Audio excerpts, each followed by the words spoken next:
আসসালামু আলাইকুম। আরেকটি নতুন ভিডিওতে আপনাদের সকলকে স্বাগতম। আজকের আলোচনার টপিকটা হলো আমরা এক একজনে আসলে এক এক ধরনের রোড রাইডিংয়ে পছন্দ বা রোড রাইডিংয়ে অভ্যস্ত।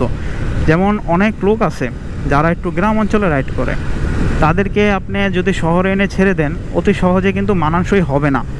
আবার অনেকে দেখবেন যে আপনার একদম শহরে ব্যস্ত রাস্তায় রাইডিং করে অভ্যস্ত, তাদেরকে যদি আপনি গ্রামের নুড়ি পাথরওয়ালা বা ধূলিকণা যুক্ত রাস্তায় ছেড়ে দেন, তারা কিন্তু ওই জায়গায় অভ্যস্ত হবে না। এখন এক একজনের মেন্টালিটি, এক একজনের রোড রাইডিং এক্সপিরিয়েন্স, এক একজনের রোড রাইডিং স্টাইল ভিন্ন রকম। এই কারণে এক একজন এক এক জায়গায় রাইডিং করে স্বাচ্ছন্দ্য বোধ করে। যেমন আমার কথা চিন্তা করেন, আমি যখন শুরুতে আপনার বান্দরবন গিয়েছিলাম, তখন আমার কাছে বান্দরবনের রাস্তাগুলো কেমন লাগছিল আমি কি বলবো আপনাদের, যে এরকমও রাস্তা আছে পৃথিবীতে, উঁচা নিচা, ডাউনহিল আপহিল। সেই কারণে আমার বান্দরবন সময় রাস্তাগুলো অনেক বিচিত্র ধরনের লাগছে। আর যখন পরবর্তীতে আমি রেগুলার বান্দরবন যাচ্ছি আসছি, একটা সময় আসলে আমি অ্যাটাচড হয়ে গেছি বান্দরবনের সাথে। এখন যদি আমার বান্দরবন না বিশ্বের যে কোনো জায়গায় যাই, পাহাড়ি রাস্তায় কোনো প্যারা হবে না, কারণ আমি রাইডিং করে অভ্যস্ত। এখন আমাদের ঢাকা শহর যারা নতুন নতুন রাইডিং করতে আসে, যেমন গ্রাম অঞ্চল থেকে কিছু সম্মানিত বড় ভাই অথবা শ্রদ্ধেয় ছোটো ভাই, যে বয়সেরই হোক না কেন, তারা আসে পাঠাও রাইডিং করার জন্য বা রাইড শেয়ার করার জন্য।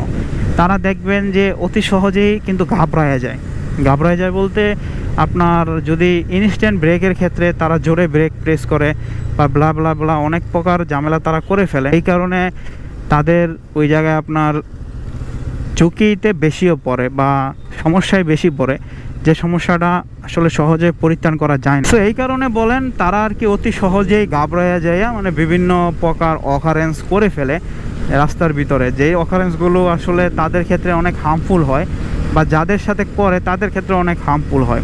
যেমন আমি রিসেন্ট টাইমে আপনাদেরকে একটা ভিডিওর মাধ্যমে শেয়ার করেছিলাম যে ঢাকাতে আপনার ঈদের সময় প্রচুর পরিমাণে কিন্তু অ্যাক্সিডেন্ট হয়। এটার মেন রিজন হলো যেই রাইডারগুলো ঢাকা শহরে বাইক রাইড করতে ঈদের সময় বের হয়, ঈদের একদিন থেকে পঞ্চম দিন পর্যন্ত ম্যাক্সিমাম রাইডারগুলোতে যে সমস্যাটা তারা ভোগে, তারা কিন্তু সচরাচর হাইওয়েতে বাইক রাইডিং করে এক্সপার্ট না, বা তারা প্রতিদিন আসলে হাইওয়েতে বাইক রাইডিং করে না, অভ্যস্ত না। ওই একদিন দুই দিন বা দেখা যাচ্ছে ঈদের সময় মৌসুমি ড্রাইভার, তারা অনেকে মৌসুমি ড্রাইভার হিসেবেও বাইক রাইড করে। তারা এরিয়াতে বাইক রাইড করে, এলাকাতে বাইক রাইড করে। এলাকাতে বাইক রাইড করার ফলে যে জিনিসটা হচ্ছে বা হয়েছে, তাদেরকে দেখবেন অনেক সময় অনেক ক্রিটিক্যাল সিচুয়েশনে পড়তে হয় না। যে ক্রিটিক্যাল সিচুয়েশনগুলোতে আমি আপনি অথবা যারা ঢাকা শহর বাইক রাইড করি, তারা প্রতিনিয়তই ভুগি, প্রতিনিয়ত এগুলোর সাথে অভ্যস্ত। এগুলো আমাদের কাছে ডাল ভাতের বিষয় যারা ঢাকা শহরে রাইড করি। এখন গ্রাম অঞ্চলের একটু বা দেখা যাচ্ছে যারা একটু মৌসুমি ড্রাইভার আছে, মৌসুমি ড্রাইভার, আপনি বাসা থেকে স্কুলে যান, কলেজে যান, এখন তো স্কুলের পোলাপাইনও বাইক চালায়, তো স্কুলে যান, কলেজে যান বাইক নিয়ে বা ভার্সিটিতে যান, দেখা যাচ্ছে 5 কিলোমিটার আপনার বাসা থেকে বা 10 কিলোমিটার, আপনি কোনো দিন হেলমেট নেন, আবার কোনো দিন নেন না। এরকম অনেক সিচুয়েশনে আপনি জীবন ধারণ করেন। একটা সময় আপনি দেখা যাচ্ছে বাইকের প্রতি মনোযোগও দেন না, আপনার বাইক চলতেছে, ইঞ্জিন অয়েল ঠিক মতো চেকও করেন না। এই কারণে আপনি যখন ঈদের সময় একটু বাইকটার প্রতি বেশি কেয়ার নেন, আপনার রাইডিং স্টাইল একটু অত্যাধুনিক চেঞ্জ করতে যান, তখন অনেক কিছু আপনার ভিতরে বাহ্যিক পরিবর্তন আসে। যে আপনি চিন্তা করেন যে ভালো মতো বাইক রাইড করতে হবে, সুস্থ মতো বাইক রাইড করতে হবে। বা অনেকে দেখা যাচ্ছে হেলমেট পরে না, ঈদের সময় ঢাকার ভিতরে ঢোকে বা একটু রং ট্যুর করার জন্য হেলমেট পরে। সো তারা কিন্তু হেলমেট পরে তখন আসলে অ্যাডজাস্ট হয় না। আপনার জিনিসের সাথে অ্যাডজাস্ট হওয়া প্রয়োজন আছে।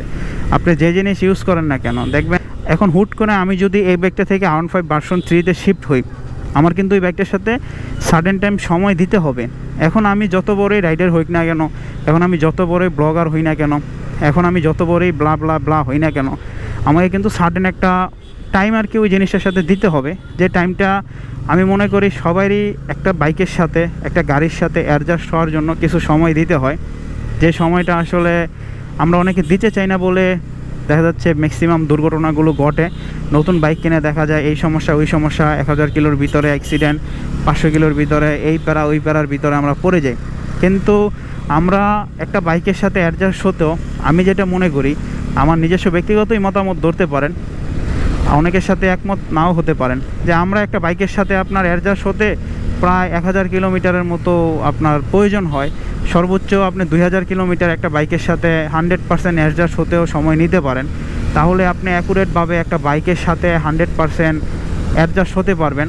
সে বাইকটার ব্রেকিং, সে বাইকটার টায়ারের গ্রিপ, সে বাইকটার ব্লা ব্লা ব্লা অনেক কিছুই আপনি বুঝতে পারবেন। এখন আপনি যদি ঢাকা শহরে বাইক রাইড করতে আসেন, দেখা যাচ্ছে আপনি গ্রামে বাইক চালাতেন অনেক উড়াদুরা, কিন্তু ঢাকা শহরে এসে তো আপনি সে বাইকটা নিতে পারবেন না। ভাই, বাচ্চা নিয়ে এরকম 3 জন নিয়ে দলাম, আপনার 2টা আপনার বাচ্চা বা আপনার বাতিজা, তারপরও তাদেরকে নিয়ে এরকম রাস্তার ভিতরে রাইড করার কী দরকার বা কী প্রয়োজন? কোনো প্রয়োজন আমি দেখতেছি না। এরকম মাওয়া এক্সপ্রেসওয়েতে যদি একটা অ্যাক্সিডেন্ট ঘটে, আপনিও মরবেন, যার সাথে ঘটবে সেও মরবে, ইভেন অনেক সমস্যায় ভুগবে, অনেকগুলো জীবন দেখা যাচ্ছে এটার মাধ্যমে চলে যেতে পারে, যেটা আসলে কখনো কারো কাম্য না। আমরা কারো এই ঘটনা যাতে না ঘটে সে দোয়াই করি। এখন আসেন, জীবনে যারা বাইক রাইড করতেছি তারা বাংলাদেশের পরিপ্রেক্ষিতে সবসময় কিন্তু জীবনটা হাতে নিয়ে বাইক রাইড করতে হয়।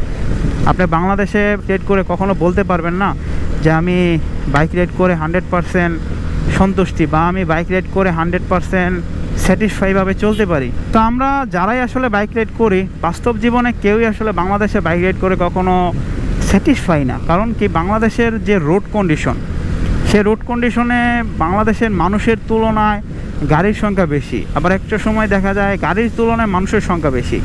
এখন কারণ হলো আমরা যে পরিমাণ ঘনবসতিপূর্ণ দেশ হওয়ায় আমাদের দেশে দেখা যাচ্ছে কোনো উন্নয়নই বেশি দিন সাস্টেন করে না, কোনো ডেভেলপ বেশি দিন সাস্টেন করতে পারে না, বা কোনো কিছুই বেশি দিন সাস্টেন হয় না। এই কারণে আমরা আসলে ওই রকমভাবে মানুষের জন্মদান, মানুষের মৃত্যুদান এটা আসলে বুঝি না। এই কারণে আমাদের দেশের মানুষের সংখ্যা, মানুষের জনসংখ্যা, মানুষের প্রজনন অনেক বেশি। এখন অনেকে বলতে পারেন, ভাই এটা তো আপনি যদি মুসলিম মাইন্ডের হন, এটা তো আমাদের ইসলামে ভালো। বা ইসলামে ভালো ঠিক আছে, কিন্তু আমাদের ছোট্ট দেশের হিসাব করতে হবে আপনার। আপনি যদি এখন বাংলাদেশের সাথে ইন্ডিয়ার তুলনা দেন ভাই, বা বাংলাদেশের সাথে সৌদি আরবের তুলনা দেন ভাই, তাহলে হবে না।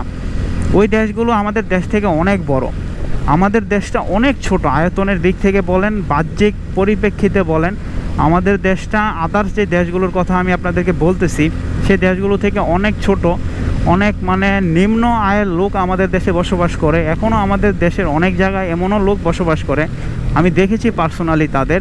হয়তো আমার মানে নিজের সাধ্য নাই, নিজের টাকা পয়সা নাই যে তাদেরকে আমি ওরকম কোনো স্যাটিসফাইভাবে কিছু দিতে পারবো। আমার নিজের হয়তো এখনও ওরকম সামর্থ্য হয় নাই যে আমি তাদের সহযোগিতা করতে পারবো। যদি কোনো দিন সামর্থ্য হয়, অবশ্যই যাদের আমি চিনি যে তারা আসলে অনেক নিডি মানুষ, বা তারা অনেক আসলে দায়ে পড়ে পৃথিবীতে বসবাস করে, আমি চেষ্টা করব তাদের সাহায্য সহযোগিতা করার জন্য।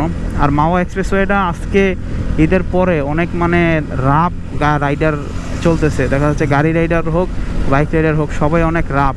এই ছেলেটাই আমাকে ফিঙ্গার দেখাইলো ওর সাথে টানাটানি করার জন্য, রেস দেওয়ার জন্য। ভাই এত দরকার নাই, আমি 250 সিসি বাইক নিয়েছি ভাই তোমার সাথে রেস দেওয়ার জন্য না। ওই আমার সিসিটা দেখেই আমার ফিঙ্গারটা দেখাইছে, আমি 100% শিওর।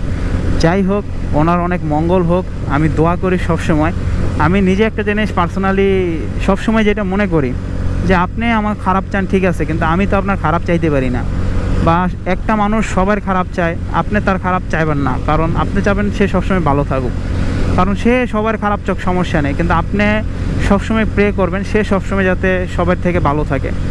কারণ সে সাডেন টাইম পর বুঝতে পারবে যে আমি যে সবার জন্য খারাপ চাইছি, কিন্তু সবাই তো আমার জন্য ভালো চাইছে।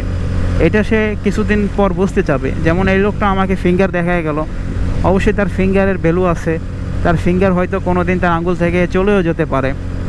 যাই হোক, থ্যাংক ইউ ফর ওয়াচিং। সম্পূর্ণ ভিডিওটা দেখার জন্য অনেক অনেক ধন্যবাদ। অবশ্যই চ্যানেলটা সাবস্ক্রাইব করবেন, কমেন্ট করে জানাবেন ভিডিওটার কী করে ডেভেলপ করা যায়, একটি করে লাইক দিয়ে দিবেন। আর চ্যানেলে যারা নতুন আছেন অবশ্যই চ্যানেলটা সাবস্ক্রাইব করেন, কারণ ভাই সাবস্ক্রাইব করলে, লাইক করলে, কমেন্ট করলে নতুন নতুন বিষয় নিয়ে ভিডিও তৈরি করতে ভাই অনেক মজা লাগে। আর যদি সাবস্ক্রাইব না করেন, কমেন্ট না করেন, লাইক না করেন, তাইলে ভাই ভিডিও তৈরি করতে অত একটা মজা লাগে না, বা ভিডিও তৈরি করতে অত একটা আনন্দ পাই না। এই কারণে সাবস্ক্রাইব, কমেন্ট, লাইক অনেক প্রয়োজন।